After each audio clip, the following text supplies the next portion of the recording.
حضور سیدی عالم صلی اللہ تعالیٰ علیہ وآلہ وسلم نے ارشاد فرمایا، جو دنیا سے محبت کرتا ہے وہ اپنی آخرت کو نقصان پہنچاتا ہے، اور جو اپنی آخرت سے محبت کرتا ہے وہ اپنی دنیا کا نقصان کرتا ہے۔ لہٰذا باقی رہنے والی آخرت کو فنا ہونے والی دنیا پر ترجیح دو۔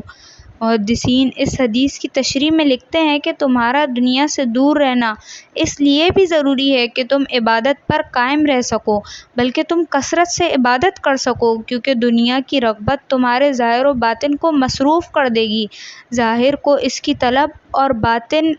کو اس کے قصد و ارادے اور قلبی خیالات میں لگا دے گی، اور یہ دونوں باتیں تمہیں عبادت سے روک دیں گی، کیونکہ نفس بھی ایک ہے اور دل بھی ایک ہے۔ تو جب یہ کسی چیز میں مشغول ہوگا تو اس کی ضد سے منقطع ہو جائے گا، اور دنیا و آخرت کی مثال دو سوکنوں کی مانند ہے کہ ایک کو خوش کرو تو دوسری ناراض ہو جاتی ہے، اور یہ دنیا و آخرت مشرق و مغرب کی طرح ہیں کہ تم ایک سمت میں جس قدر بڑھو گے اتنا ہی دوسری سمت سے دور ہوتے جاؤ گے۔